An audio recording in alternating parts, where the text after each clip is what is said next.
আমাদের রামগঞ্জ হওয়ার কারণে আমরা অনেকে গুরুত্ব বুঝি না।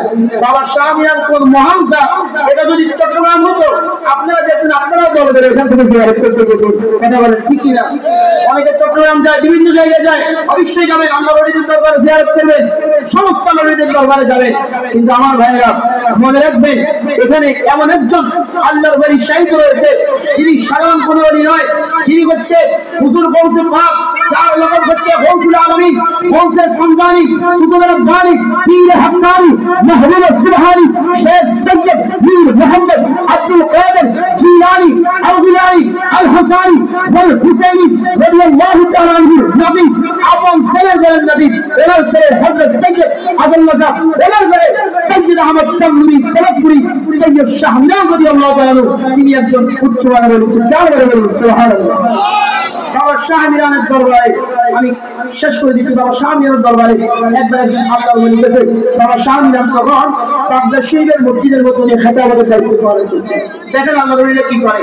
ওনার দরবারে যাওয়ার পর এক আল্লাহ ওলি গেছে, উনি দরবারের গেট দিয়ে ঢুকার সময় উনি চিন্তা করলেন, আমি যেহেতু বড় একটা ওলি, আমার অনেক কেরামত আছে, একটা কেরামত আমি দেখাই, এরকম অনেকে আছে না। উনি দেখলো যে রাস্তার পাশে একটা মরা বিড়াল আছে, উনি বাংলা ফুল নিল, নিয়ে বিসমিল্লাহ বলে ফুলি ওই বিড়ালের গাল মধ্যে মুক্ত করলো, সঙ্গে সঙ্গে বিড়াল সেটা ধরে গেছে।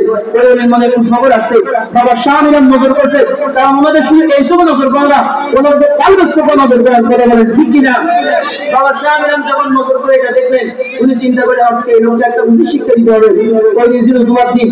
কিছুক্ষণ পরে জুমার যখন প্রায় ওয়াক্ত হবে, তখন বাবা শাহ মিরান প্রত্যেকদিন উনি ওযু চিন্তা করে জুমার জন্য প্রস্তুতি নেয়, খুতবা দেওয়ার জন্য। কিন্তু আজকে উনি কোনো প্রস্তুতি নিচ্ছে না। ওনার মুরিদদের কথা বলে, হুজুর প্রত্যেকদিন আপনার প্রস্তুতি নেন, আজকে যে প্রস্তুতি নিচ্ছেন না, আজকে আপনি জুমা পড়াবেন না? বলে আজকে আমি জুমা পড়াবো না, আজকে একজন আল্লাহর ওলি জুমা পড়াবেন। সুবহানাল্লাহ বলে।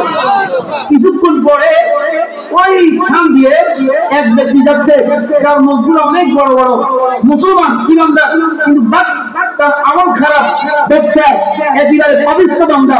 ওই বান্দার দুই আপনার বগলের করে, আমি নোয়াখালী ভাষায় বললাম, বগলের করে দুই দেখি মদের বোতল চাইতেছে। বাবা শাহ মিরান করে সবাই যে ডাকতেছে। এখন ওই মুড়িতে চিন্তা করছে, বাবু রে এমনি ওনার দরবারে রাজা বাসায় ঢুকে, এখন আমার এলাকায় দিয়েছে, আমি কোন পানিশমেন্ট আল্লাহ জানে। উনি তো মনে মনে ভয় শেষ। এখন বাবা জানেন বলে মশাগুলো পরিষ্কার করো, সুন্দরভাবে উজু গোসল করো, ভালোভাবে উজু গোসল করেন। বাবা শাহ মিরান থেকে তাওয়াজ্জু দিলেন, বলেন তুমি আজকে নামাজ পড়াবে। সে বলে হুজুর আমি তো কিছুই জানি না। বলে আমি তোমাকে জানিয়ে দিচ্ছি, আজকে মিম্বারে বসার দায়িত্ব তোমার, আর তোমার দিয়ে আমি কিভাবে বেদাবের দেয় সেটা আমি ব্যবস্থা করতেছি। ওনাকে মুহূর্তের মধ্যে শরীয়তের এলেম, তরিকতের এলেম, তাসাউফের এলেম দিয়ে ওলি আল্লাহ বানিয়ে বাগদাদের মসজিদে এক ওয়াক্তের জন্য বাবা শাহ মিরান উপস্থিত থাকা অবস্থায় ওনাকে ইমাম বানিয়ে নিয়ে যাচ্ছে। আল্লাহ ওলিরা পারে কিনা এটা তো কন্ট্রাক্ট দেখতে হবে।